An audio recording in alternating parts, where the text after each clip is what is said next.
بالله من الشيطان اللعين الرجيم. بسم الله الرحمن الرحيم. الحمد لله رب العالمين. الحمد لله كما هو أهله. الصلاة والسلام على سيدنا ونبينا وطبيب قلوبنا وشفيع ذنوبنا ومولانا أبي القاسم محمد. اللهم صل على محمد وعلى الصلاة والسلام على أهل بيته الطيبين الطاهرين المعصومين الغر الميامين المنتجبين المكرمين، لا سيما بقية الله في الأرضين، روحي وأرواح العالمين لترى بمقدمه الفداء.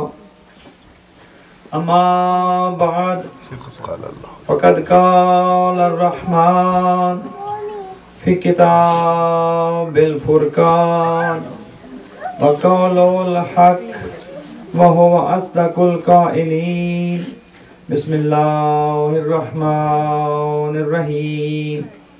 وما آتاكم الرسول فخذوه وما نهاكم عنه فانتهوا. اللهم صل على محمد وعلى محمد. صلوات کا پڑھنا یقیناً بہت بڑی عبادت ہے. بآواز بلند صلوات. اللهم صل على محمد وعلى محمد. ہماری گفتگو قرآن اور اہل بیت کے حوالے سے اسی ذیل میں چل رہی ہے، اور آج چونکہ کل شب عاشور ہوگی اور آج چونکہ اس سے پہلے ایک رات ہے، تو فضائل اس حساب سے اتنا زیادہ آج نہیں پڑھوں گا، کیونکہ آج اس ہستی کی اور اس شخصیت کی رات ہے. چونکہ میں خود غازی کا مرید ہوں، اور یہ ہستی عجیب درد ہے. چونکہ کائنات میں اگر آپ غور کریں تو دو ہستیاں ایسی ہیں کہ جن کے ہاتھوں نے اسلام کو بچایا ہے. کہ جب اسلام کا آغاز تھا، جب پیغمبر اکرم نے اسلام کا نعرہ بلند کیا اور اللہ کے نبی نے جب دعوت فکر دی اور لوگوں کو اسلام کی طرف بلایا اور وہ دعوت دی اور لوگوں کو کہا کہ قولوا لا الہ الا اللہ تفلحوا، کہ ایک کلمہ ایسا کہو جو کہ فرمایا کہ ایسا کلمہ ہے کہ جو کہنے میں آسان ہے، زبان پہ آسان ہے، لیکن وزن میں بہت بھاری ہے. کہا وہ کلمہ کیا ہے؟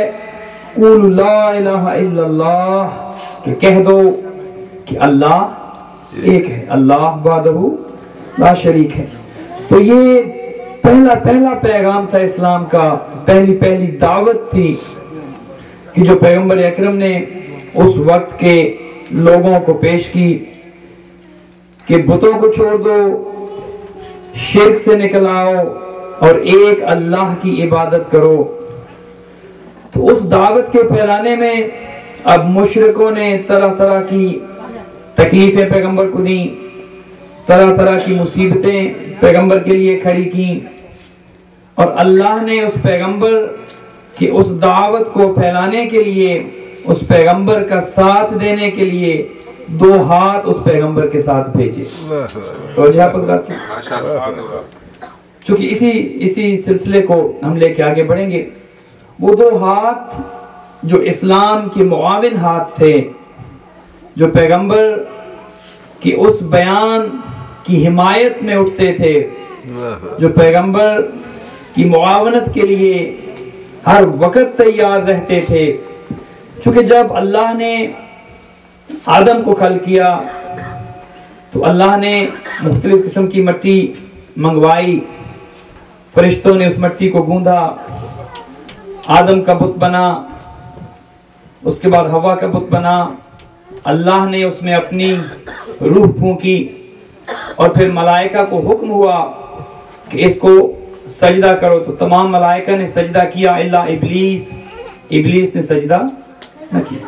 اب ابلیس، اس کے 3 نام ہیں۔ پہلا نام ہے اس کا جو جس سے کم لوگ واقف ہیں، وہ ہے عزازیل۔ شیطان یہ اپنی حرکتوں کی وجہ سے بنا، اپنے کرتوتوں کی وجہ سے بنا، اور ابلیس اسے اس لیے کہتے ہیں چونکہ ابلیس نکلا ہے یلبسو سے، اس کا مصدر جو ہے وہ یلبسو ہے، یلبسو کا مطلب ہے لباس۔ ابلیس اسے اس لیے کہا گیا کہ اس کا لباس مختلف تھا، یہ اندر سے کچھ اور تھا، لباس کچھ اور پہنا ہوا تھا۔ تو نفاق تھا اس کے اندر، منافقت تھی اس کے اندر، اسے اپنی عبادتوں پہ گھمنڈ تھا۔ تو اللہ نے جب کہا کہ سجدہ کرو، جو کہ اللہ کے حکم سے تھا، تو تمام ملائکہ نے سجدہ کیا، لیکن ابلیس نے سجدہ۔ تو اللہ نے اس وقت کہا کیا؟ کہا کہ اس آدم کو سجدہ کرو، کیوں؟ خلقتہ بیدیہ، میں نے اس آدم کو اپنے ہاتھوں سے بنایا ہے۔ اب اس موقع پہ سوال یہ اٹھتا ہے، توحید ہمیں یہ پڑھائی گئی، ہمیں سکھائی گئی کہ اللہ وہ ہے جس کے نہ ہاتھ ہیں، جس کے نہ پاؤں ہیں، جس کا نہ جسم ہے، جو وجود نہیں رکھتا، جو اللہ وجود نہیں رکھتا۔ اور قرآن میں یہ سورہ صاد کی آیت ہے کہ اللہ نے کہا کہ اے ملائکہ اس کو سجدہ کرو، کیوں؟ کہ خلقتہ بیدیہ، میں نے اس کو اپنے ہاتھوں سے بنایا ہے۔ اب تمام تر مفسر اس آیت کی تفسیر کرنے پہ مجبور ہیں۔ اب وہ اللہ جس کے ہاتھ ہوں، وہ اللہ جو جسم رکھتا ہو، وہ اللہ جس کے پاؤں ہوں، جو دیکھتا چلتا پھرتا ہو، یہ ہمارے برادران کی توحید میں تو ہے کہ ایک دن ایسا آئے گا کہ اللہ آسمان پہ کرسی بچھا کے اس پہ بیٹھے گا۔ ہماری تشیع کی یہ توحید نہیں ہے۔ ہمارا اللہ وہ ہے جو نہ جسم رکھتا ہے، نہ جسمانیت رکھتا ہے، وہ اپنی ذات میں بھی وحدہ لا شریک ہے، وہ اپنی صفات میں بھی وحدہ لا شریک ہے۔ تو اب اس آیت میں اللہ نے کہا کہ اس کو سجدہ کرو، چونکہ میں نے اس آدم کو اپنے ہاتھوں سے بنایا ہے۔ تو اب پورے مفسر، تمام تر تفسیریں کرنے والے مجبور ہیں اس بات پہ کہ وہ اس آیت کی تفسیر کریں، اور اگر وہ اللہ کے ان ہاتھوں کو اللہ کا جزء مانے، چونکہ اگر اللہ کے ہاتھ ہیں تو بازو بھی ہونے چاہیے، اگر بازو ہیں تو کندھا بھی ہونا چاہیے، کندھا ہے تو جسم بھی ہونا چاہیے، اگر جسم ہے تو اللہ نہیں۔ توجہ فرما لیا، اگر جسم ہے تو اللہ نہیں، اگر جسم ہے تو اللہ نہیں۔ اب دنیا مجبور ہے، اور دنیا یہ ماننے پر مجبور ہے۔ اور اگر ہم دنیا سے یہ کہیں کہ تم اگر اس آیت کی تفسیر کرو وَخَلَقْتُهُ بِيَدَيَّ، کہ اللہ نے اسے اپنے ہاتھوں سے خلق کیا ہے، تو یا تو ہمیں ہاتھوں والا اللہ دکھاؤ، اگر ہاتھوں والا اللہ نہیں دکھا سکتے تو آؤ ہم تمہیں اللہ والے ہاتھ دکھاتے ہیں، ہم تمہیں اللہ والے ہاتھ دکھاتے ہیں۔ چونکہ تشیع کے پاس یہ امتیاز ہے تشیع کا کہ پیغمبر اکرم کی زبان سے وہ الفاظ نکلے کہ پیغمبر نے علی ابن ابی طالب کو ید اللہ کہا ہے، اللہ کے ہاتھ۔ تو آدم کے خمیر میں، اور نہج البلاغہ میں حضرت کی یہ الفاظ ہیں کہ آدم کی خلقت جب ہوئی، آدم کو جب خلق کیا گیا تو یہ نور اس سے پہلے موجود تھے، اور آدم نے ان ذوات مقدسہ کے ذریعے آدم کی توبہ جو ہے وہ قبول ہوئی۔ تو اللہ والے ہاتھ وہ تھے جنہوں نے پیغمبر کے اس حکم اور پیغمبر کا وہ جو فرمان تھا، جو لا الہ الا اللہ کا پیغام تھا، اللہ والے ہاتھ اس پیغام کے ساتھ رہے، پیغمبر وہ تبلیغ کرتے رہے اور اللہ والے ہاتھ پیغمبر کا ساتھ دیتے رہے، اور اللہ والے ہاتھ چونکہ ید اللہ ہے علی ابن ابی طالب، تو قرآن مجید کی وہ آیت کہ جس میں اللہ نے جو آئے ولایت ہے کہ بے شک تمہارا ولی اللہ ہے، انما ولیکم اللہ ورسولہ، کہ تمہارا ولی اللہ ہے اور تمہارا ولی اللہ کا رسول ہے، اور پھر فرمایا والذین آمنوا الذین یقیمون الصلاۃ ویؤتون الزکاۃ وہم راکعون، کہ تمہارا ولی اللہ ہے، تمہارا ولی اللہ کا رسول ہے، اور تمہارے ولی وہ ہیں جو حالت رکوع میں زکوٰۃ دیتے ہیں۔ اب دنیا تمام تر مفسر اس آیت کی تفسیر میں بھی یہ لکھنے پر مجبور ہیں کہ وہ ذات کوئی اور نہ تھی سوائے علی ابن ابی طالب کے، کہ حضرت علی ابن ابی طالب نے اس حالت میں زکوٰۃ دی کہ جب حالت رکوع میں تھے، حالت رکوع میں تھے۔ اب یہاں پہ اعتراض یہ ہوتا ہے کہ علی ابن ابی طالب تو وہ نمازی تھے کہ جب ایک دفعہ جنگ میں تیر لگ گیا حضرت کو، اب لوگوں نے اصحاب نے وہ نکالنے کی کوشش کی، پیغمبر اکرم نے منع کر دیا، کہا ابھی اگر تیر نکالو گے تو علی کو زحمت ہوگی، اس وقت کا انتظار کرو کہ جب علی سجدے میں ہوں۔ تو وجہ فرمائی عبادت کا یہ عالم ہے، علی ابن ابی طالب کا پیغمبر فرما رہے ہیں کہ اس وقت کا انتظار کرو کہ جب علی حالت سجدہ میں ہوں۔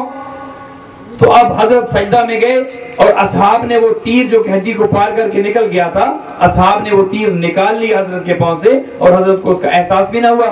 اب اعتراض کرنے والے یہ کہتے ہیں کہ وہ علی ابن ابی طالب جو نماز کی حالت میں، سجدے کی حالت میں پاؤں سے تیر نکل گیا اور حضرت کو اس کا احساس بھی نہ ہوا، وہ علی ابن ابی طالب مسجد میں حالت رکوع میں سائل کو زکوٰۃ کیسے دے رہے ہیں؟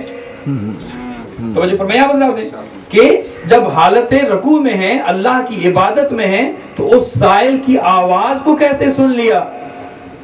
اب اس کے جواب میں تمام تر مفسر یہ لکھنے پر مجبور ہیں کہ جب وہ سائل آیا، اس نے مسجد میں آ کر کہا کہ ہے کوئی مجھے کچھ عطا کرنے والا، تو کسی نے نہ کچھ سنا نہ کچھ دیا۔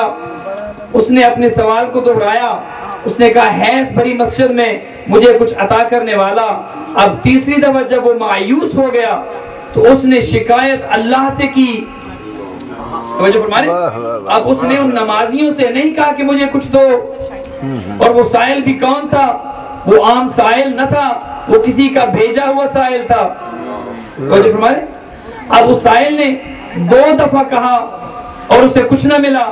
اب تیسری دفعہ اس نے کہا اللہ سے شکایت کی، کہا یا اللہ تو گواہ رہنا، میں تیرے نبی کی مسجد سے خالی واپس جا رہا ہوں۔ تو وہ علی ابن ابی طالب جو اس وقت اللہ کے دربار میں تھے، توجہ فرمائے، وہ علی جو اللہ کے دربار میں تھے، انہوں نے اس کی آواز کو سن بھی لیا اور اسے زکوٰۃ بھی ادا کر دی۔ اور اس کو اگر یوں کہا جائے چونکہ اللہ سے اس نے شکایت کی، تو اس کے جواب میں اللہ نے اسے یہ کہا کہ تو پریشان نہ ہو، تو نے اللہ سے مانگا ہے تو میں اللہ تجھے اپنے ہاتھ سے دوں گا۔ توجہ فرمائی آپ نے؟ تو وہ علی اللہ کا ہاتھ ہے۔ اول اسلام سے لے کر تمام حضرت کی زندگی، تمام مصیبتیں جو اسلام پہ آئیں، وہ اللہ والا ہاتھ، وہ اللہ کا ہاتھ جو پیغمبر کی زبان سے تھا کہ علی ید اللہ ہیں، وہ اسلام کے شانہ بشانہ رہا، وہ اسلام کے بالکل ساتھ رہا۔ ایک دفعہ بابا سے بلند صلوات پڑھ لیں۔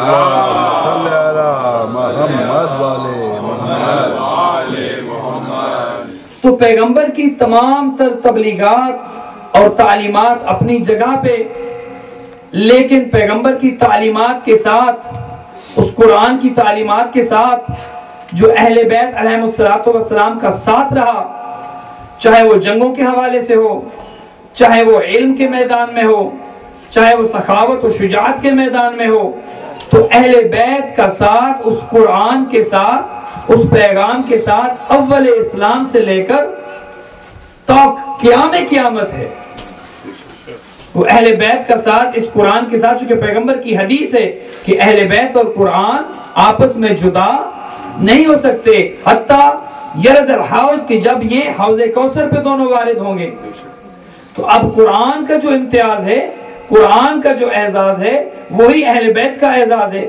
اب قرآن میں بھی تحریف نہیں ہو سکتی، قرآن بھی بے مثل و بے مثال ہے. قرآن کی حفاظت کا وعدہ بھی اللہ نے کیا، اور اہل بیت علیہ السلام کی ذات وہ قرآن کی، چونکہ قرآن کے حافظ تو آپ کو بہت مل جائیں گے.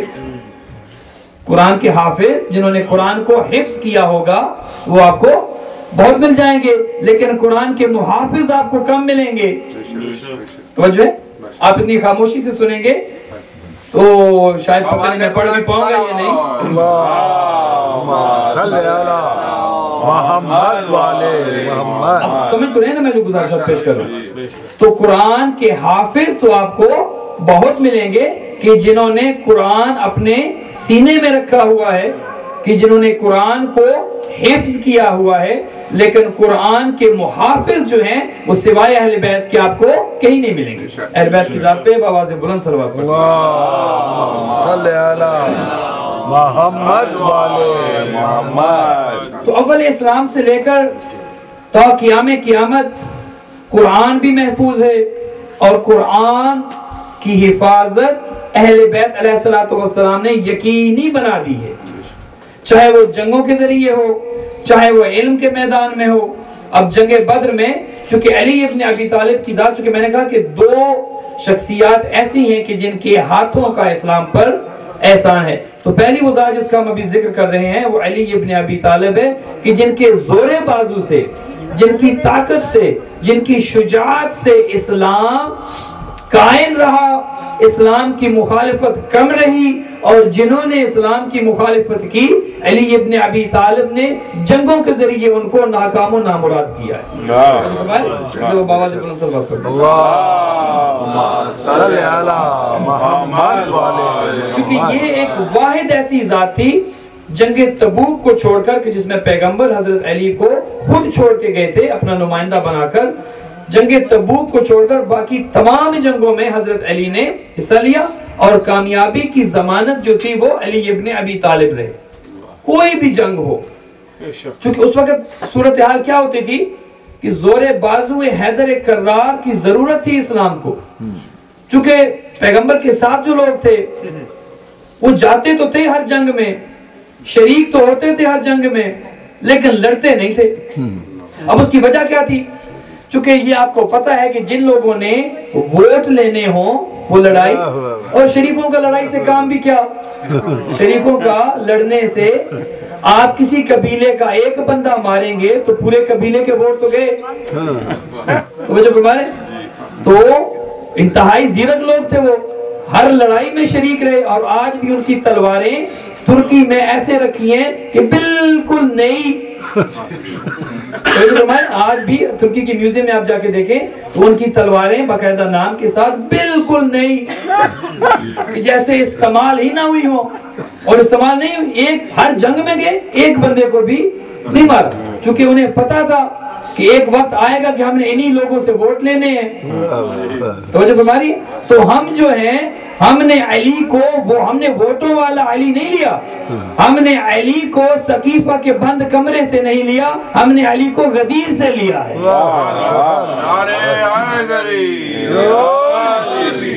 تو چونکہ اس وقت کیا ہوتا تھا، چونکہ 3 طریقے تھے خلیفہ چننے کے. پیغمبر نے تو اعلان کر دیا تھا نا غدیر میں کہ من کنت مولا فہذا علی مولا، دکھا دیا تھا. چونکہ حجت خدا کے علاوہ زمین، حجت خدا کے بغیر زمین قائم ہی نہیں رہ سکتی. تو پیغمبر دیکھیے کہ لوگ کہتے ہیں کہ پیغمبر اعلان کر کے نہیں گئے تھے. پیغمبر جو اللہ کا نبی، جو اتنے اہم پیغام کو کہ قولوا لا الہ الا اللہ تفلحوا، جو توحید کے اتنے اہم پیغام کو لے کے آئے تھے، یہ کیسے ممکن تھا کہ وہ پیغمبر اس دنیا سے جا رہے ہیں اور اپنے بعد کے آنے والے حالات کے لیے اپنا نمائندہ چھوڑ کر نہیں جا رہے؟ یہ ممکن ہی نہ تھا، اس کا امکان ہی نہ تھا کہ پیغمبر اپنے بعد اپنا کوئی نمائندہ اور جانشین چھوڑ کر نہیں جا رہے. بآواز بلند صلوات پڑھ دیجیے محمد والے. ماشاءاللہ سارے نوجوان بیٹھے ہیں، بآواز بلند صلوات پڑھ دیجیے.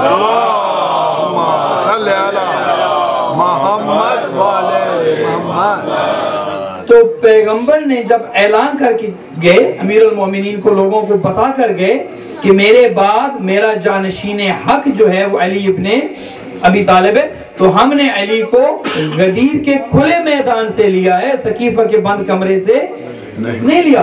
تو وہ علی چونکہ پیغمبر اپنے جانشین کو وہ دین وہی پیغام دے کر گئے تھے، پیغمبر وہی پیغام چھوڑ کے گئے تھے علی ابن ابی طالب کے لیے کہ پیغمبر کی جو تبلیغات جہاں پہ رکی تھی علی ابن ابی طالب نے اس کو وہیں سے چلانا تھا۔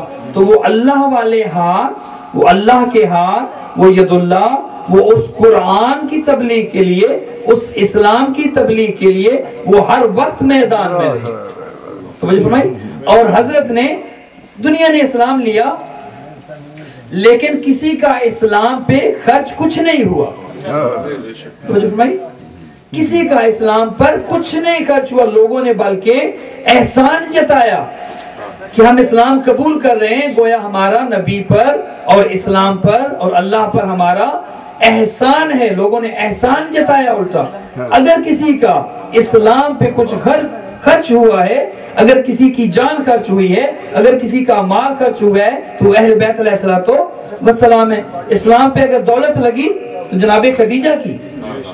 توجہ فرمائے کہ اس دور میں اتنی دولت تھی جناب خدیجہ کے پاس کہ کہتے تھے کہ جب مال و جواہر کا ڈھیر لگ جاتا تھا، اس بی بی جو کہ مالدار خاتون تھی عرب کی اور امیر ترین خاتون تھی عرب کی، اتنی دولت مال و جواہر کا ڈھیر لگ جاتا تھا، بی بی کہتی تھی لوگوں کو کہ آؤ اپنی جھولیاں بھر کے لے جاؤ، فقط ایک جملہ کہو کہ لا الہ الا اللہ محمد رسول اللہ۔ سبات کر دیجئے صلی علی محمد والے محمد۔ تو جو دولت اسلام پہ لگی وہ اہل بیت کی، وہ اس گھرانے کی، اس گھر کی۔ آج لوگ کہتے ہیں کہ ہمارے لیے اللہ کافی ہے، ٹھیک ہے؟ اگر اللہ کافی ہے تو پھر کلمہ فقط اتنا پڑھو نا کہ لا الہ الا اللہ۔ آج آپ جہاں بھی دیکھیں گے تو لوگوں نے گاڑیوں پہ لکھوا لیا میرے لیے اللہ کافی ہے، لوگوں نے اپنے جہاں بھی ہے دیواروں پہ لکھا ہوا، آپ انڈیا پاکستان میں اگر دیکھیں میرے لیے اللہ کافی ہے، ہر شخص یہ کہہ رہا ہے میرے لیے اللہ کافی ہے۔ اگر اللہ کافی ہے تو پھر محمد رسول اللہ کلمے میں کیوں پڑھتے ہو؟ پھر فقط اتنا رہو نا کہ لا الہ الا اللہ، اللہ کافی ہے لیکن اللہ تمہارے لیے کافی نہیں ہے، اللہ محمد و اہل بیت محمد کے لیے کافی ہے۔ توجہ فرمائیے آپ نے؟ تو اللہ جو ہے وہ ان کے لیے کافی ہے، اور انہوں نے وہ کام کر دیا کہ انہوں نے رہتی دنیا تک یہ بتا دیا کہ ہم اللہ کے دین کے لیے کافی ہیں، ہم اللہ کے دین کے لیے کافی ہیں۔ چونکہ دولت لگی تو ان کی، اگر جانے لگی تو ان کی، علم اگر دین اسلام کے فروغ کے لیے اگر دنیا کے مسائل کو حل کیا تو انہوں نے، اس گھر نے اہل بیت کے گھر کو چھوڑ کر کسی کا اسلام پہ کچھ خرچ ہی نہیں ہوا ہے۔ وجہ فرمائی، دولت سے لے کر جان تک، چونکہ دو ہی تو چیزیں ہوتی ہیں، یا انسان کے پاس اس کا مال و دولت ہے یا انسان کی اپنی جان ہے۔ دولت خرچ کر دینا بھی کسی حد تک آسان ہے۔ آپ سے اگر کچھ کہے کہ کسی کام کے لیے مدد کر دیجئے تو شاید آپ کسی کی مدد کر دیں، لیکن اگر آپ سے کہوں کہ آپ کی جان چاہیے تو یہ آپ کے لیے آسان نہیں ہوگا، چونکہ آپ کو پتا ہے کہ اگر میں ہوں گا تو دولت پھر کما لوں گا، لیکن جان جو ہے پھر واپس نہیں آتی۔ تو یہ اللہ کا کیا کرم تھا ان ذوات مقدسہ پہ۔ آپ اگر ان شخصیات کو دیکھیں، اور یقیناً آپ کو غور کرنی چاہیے، آپ کو ان کی سیرت پڑھنی چاہیے کہ وہ کیا ہستیاں تھیں اور وہ کس کمال پہ تھی، ان کا ایمان کس کمال پہ تھا۔ چونکہ یہ ان چیزوں کو روایتاً نہیں لینا چاہیے، آپ کو غور کرنی چاہیے اور بعض اوقات فکر کرنی چاہیے کہ جو ہم سنتے ہیں کہ انہوں نے اپنا گھر لٹا دیا، انہوں نے اپنی جانیں لٹا دی، انہوں نے اتنی قربانیاں دی، تو یہ سوچنا چاہیے کہ وہ کس ایمان کے کس درجے پہ تھے، کس کمال پہ تھے۔ چونکہ حضرت کا یہ فرمان ہے نا کہ اللہ امیر المومنین کا حضرت کی ذات پہ باواز بلند صلوات پڑھ دیجیے، محمد والے محمد۔ فرمایا کہ لو کوشف الغطاء لمزددت یقینا، امیر المومنین فرماتے ہیں کہ اگر میری آنکھوں سے پردوں کو ہٹا دیا جائے تو میرے یقین میں ذرہ برابر بھی اضافہ نہیں ہوگا. اگر تمام پردوں کو ہٹا دیا جائے تو اس یقین کی اس منزل پہ وہ قائم تھے اور ایمان کے اس درجے پہ وہ فائز تھے.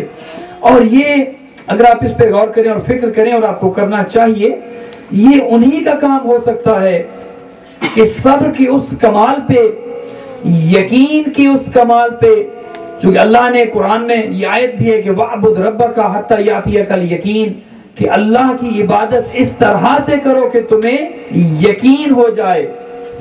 توجہ فرمایا؟ تو وہ یقین کی منزلت پہ اگر کوئی قائم تھے تو وہ فقط محمد و اہل بیت محمد علیہ السلام تھے. آواز بلند صلوات پڑھتی صلی اللہ محمد والے.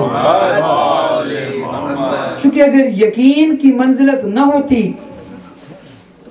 جنگ کے لیے اگر کوئی شخص نکلے تو وہ مردوں کو لے کے نکلتا ہے. توجہ فرمائیں، آپ اگر کسی جنگ کے لیے، کسی لڑائی کے لیے آپ اگر نکلیں اپنے گھر سے تو آپ اپنے جوانوں کو لے کے نکلیں گے، آپ اپنے مردوں کو لے کے نکلیں گے، آپ اپنے بہادر دوستوں اور بھائیوں کو لے کے نکلیں گے. لیکن کوئی آپ کو جنگ ایسی نظر نہیں آئے گی سوائے کربلا کے کہ جس میں بچے بھی شامل ہوں، جس میں بچیاں بھی شامل ہوں، جس میں خواتین بھی شامل ہوں. توجہ فرمائیں. تو یہ یقین کی اس منزلت پہ تھے کہ رہتی دنیا تک آج اگر لا الہ الا اللہ قائم ہے تو یا تو وہ دو ان بازوؤں کے صدقے تھا جو اللہ کے ہاتھ تھے، اور یا پھر ان دو بازوؤں کے صدقے ہے کہ جو حسین ابن علی کے بھائی حضرت عباس کے ہاتھ تھے. عباس ابن علی، اب پتہ نہیں میں پورا پڑھ بھی پاؤں گا یہ نہیں، چونکہ یہ ایسا ذکر ہے کہ مجھ سے صحیح طریقے سے پڑھا بھی نہیں جاتا. حضرت عباس کے جو غم ہیں یہ آپ اگر محسوس کریں، یہ دو ہستیوں کو حضرت عباس کا سب سے زیادہ درد ہوا. کربلا کے اسیروں میں، شہیدوں میں اگر سب سے زیادہ اس درد کو محسوس کیا ہے تو یا زینب نے اور یا پھر حسین ابن علی نے.